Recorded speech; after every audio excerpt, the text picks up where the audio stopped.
Martino. Sa vulgarisation est d'une grande clarté. La controverse adore Richard. C'est comme ça. Émotionnel ou rationnel.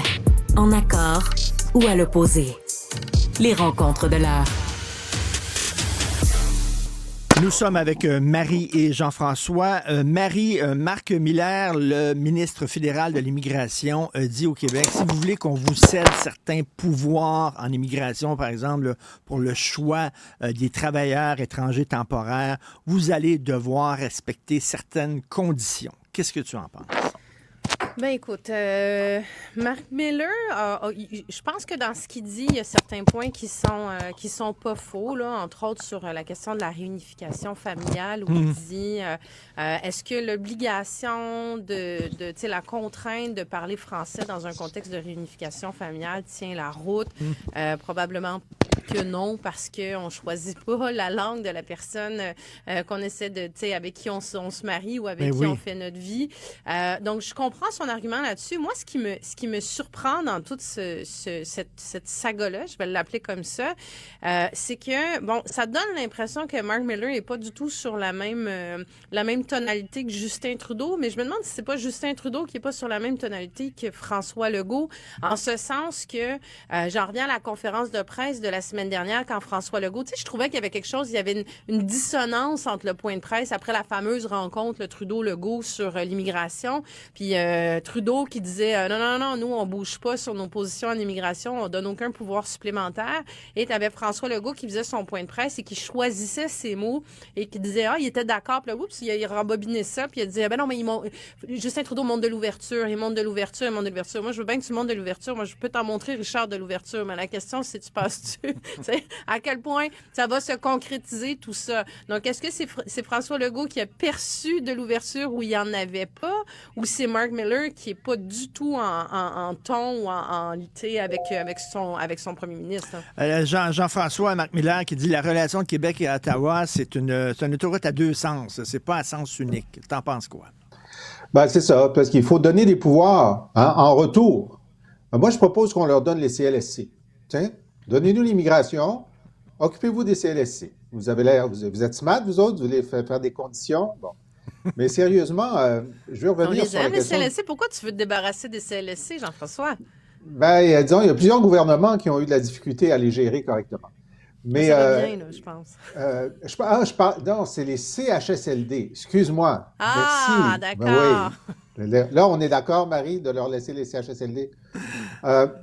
Écoute, la réunification familiale, moi, ma position, puis je l'ai déjà dit, puis je suis content de le redire ici, c'est que tous les conjoints et les enfants qui sont en attente et qui ont leur certificat d'acceptation devraient être autorisés à entrer sur le territoire immédiatement.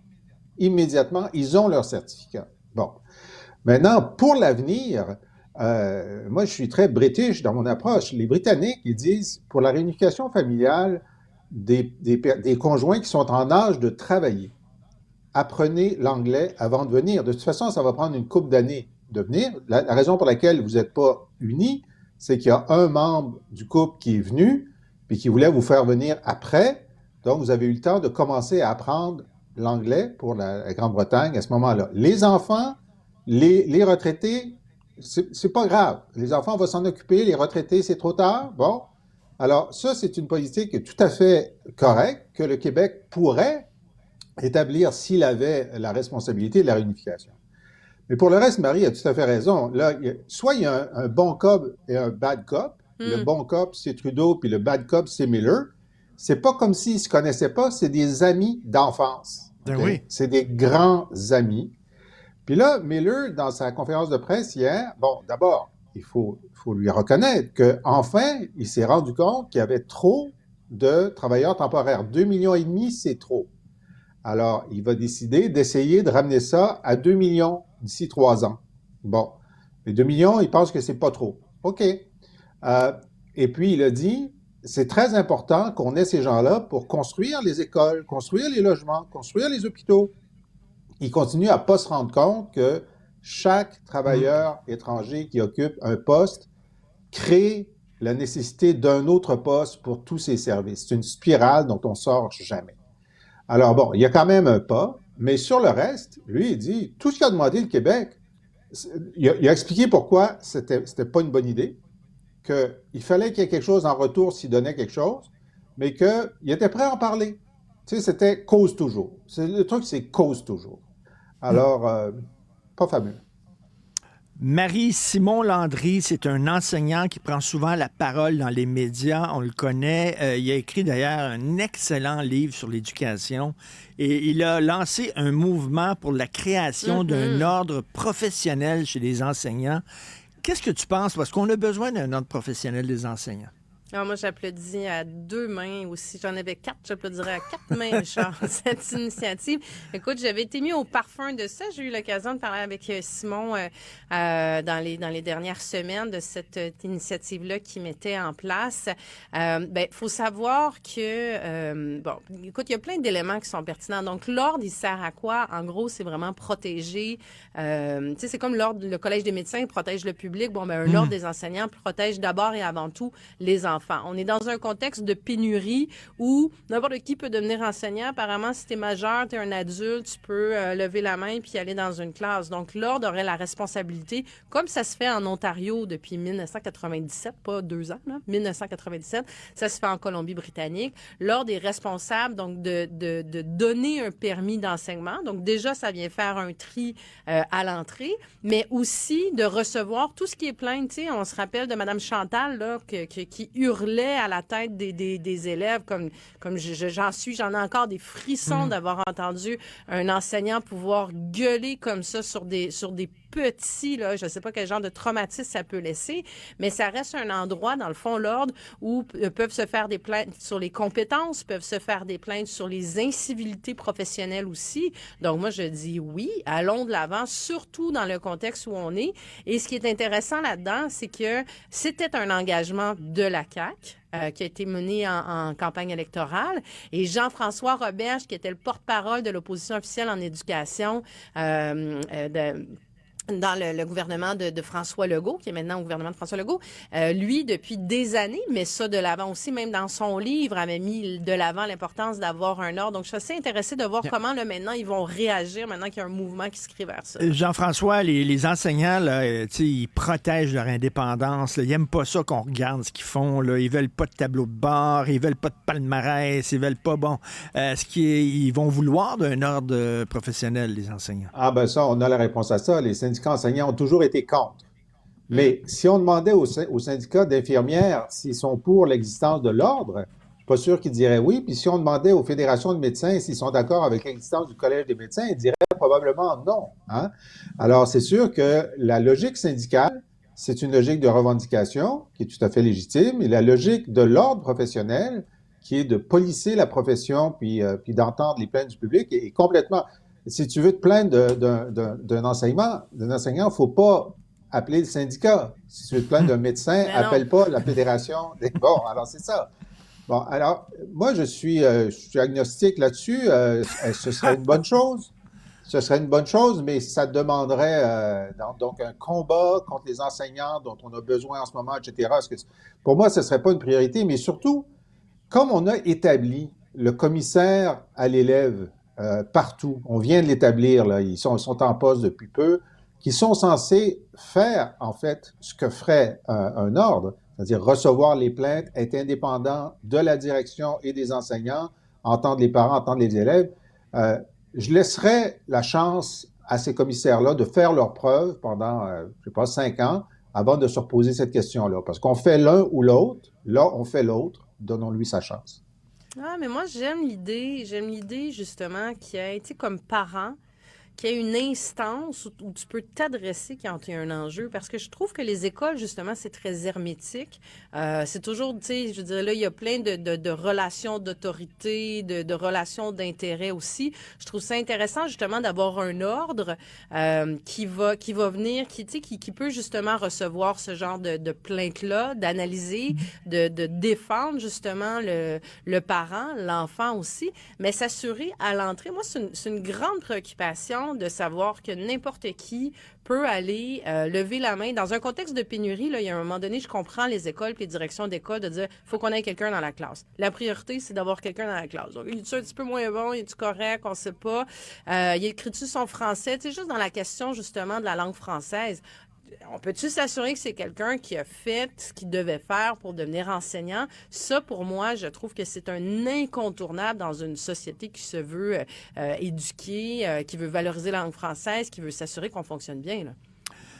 Je voudrais parler de Mme Alexandra Mendez. Elle est députée libérale fédérale dans Brossard-Saint-Lambert et elle défend bec et ongle 2 centres communautaires qui font l'objet d'une enquête de la GRC parce qu'on soupçonne que ces centres-là servent à surveiller, à intimider des ressortissants chinois qui sont critiques du régime. D'ailleurs, elle a joué un très mauvais tour au ministre François-Philippe Champagne qui s'est pointé à une soirée pour les bénévoles du parti. Puis il ne pensait pas voir Mme Xili qui dirige ces centres-là. Puis Alexandra Mendez, elle a trouvé que c'était une sacrée bonne idée de l'inviter, cette femme-là. Puis là, Champagne était devant elle, il était très embarrassé. Qu'est-ce que tu penses de ça, Jean-François? Ben, je pense que toute la situation est embarrassante parce que donc l'allégation, c'est que dans ces centres culturels, ce sont des centres culturels chinois, l'allégation, c'est qu'il y a un poste de police, mais c'est pas écrit poste de police. Donc, ce serait clandestin à l'intérieur. Est-ce que la démonstration a été faite? La GRC dit qu'elle enquête. Elle enquête depuis plus d'un an. Depuis plus d'un an. Pendant ce temps-là, le centre culturel, lui, continue à être un lieu privilégié par la communauté chinoise de cette région-là. Et soit c'est donc la porte d'entrée vers la communauté, soit c'est la porte d'entrée du Parti communiste chinois vers la communauté. Et moi, j'en veux beaucoup à la GRC de ne pas aboutir.